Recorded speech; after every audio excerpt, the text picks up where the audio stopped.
This is the Ego grip that I got for my Apple Pencil.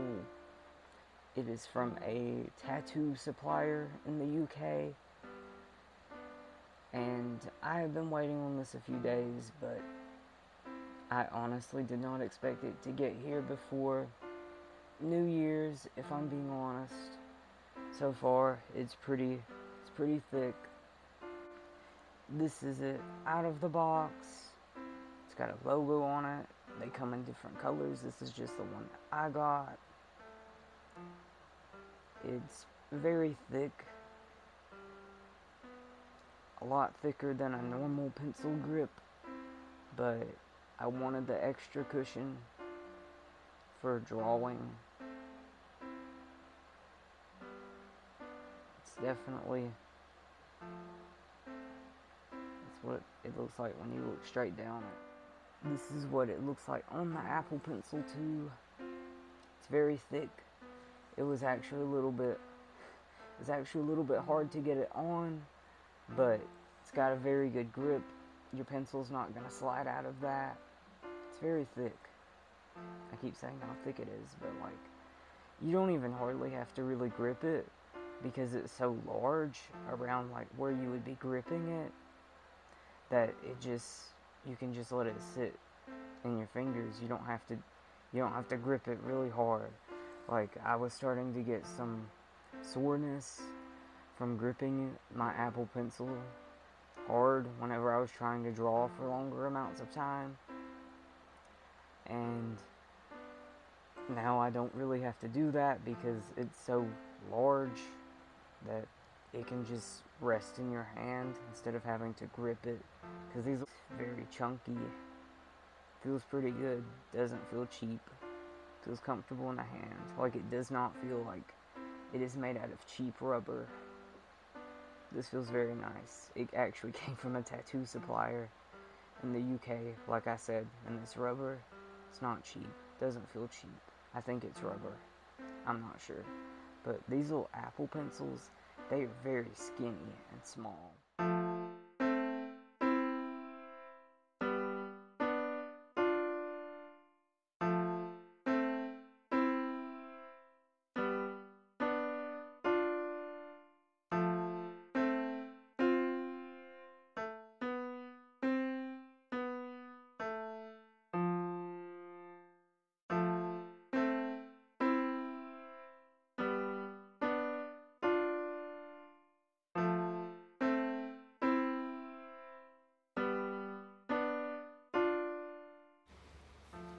Okay, so I'm going to start here with the sketch, and also I'm going to apologize because I'm doing a voiceover. So I start by sketching in the face and the hair, and then I lay down the base layer. Okay, so here I adjusted the sketch a bit, and I'm building up the layers on top of the base and adding in some highlights and some more hair texture so it looks a bit more realistic and has some more depth. And I'm adding in some shadows in between some of the pieces to give it more depth. And then I go in with a flat brush for the skin, just to put down the base layer for that. Alright, and then I go in with a translucent brush to draw in the lips. Erase some of the sketch,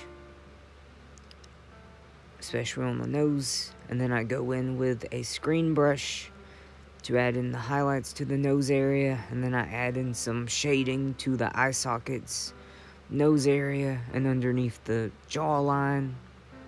I erase some more of the sketch there, and then I add in a little bit more shadow around the eye socket area, and I erase some of the bust. Here, I'm going in with a pencil brush to draw the eyelashes. Gotta draw them very fast to get that pointiness at the end. And then, after I've erased some of the bust and added in the eyelashes, I'm going to start adding in the lighting. And I'm going to adjust the shadows, and since I know what color my lighting is, and here they're going to be a bit purple, add in more shadows, make them a bit deeper, using the multiply layer and a translucent, almost airbrush. And then I'm going to work on my eyebrows, some more of the nose highlight, and add in some blush and some skin texture. Alright, and now I'm going to move on to working with the lighting a bit more, adding in some glitter and a halo behind the portrait, and then add in some gold foil.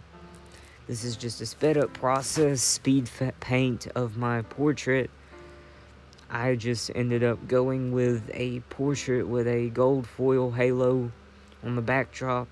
I think it works really well with the lighting. I'm still kind of working on my main character's design, especially his face area and hair, but so far I'm kind of happy with the direction I'm going with it. And yeah. Okay, so that is it. I am currently working on my Skillshare class that I plan to get up soon, and stay tuned for updates, and that's it.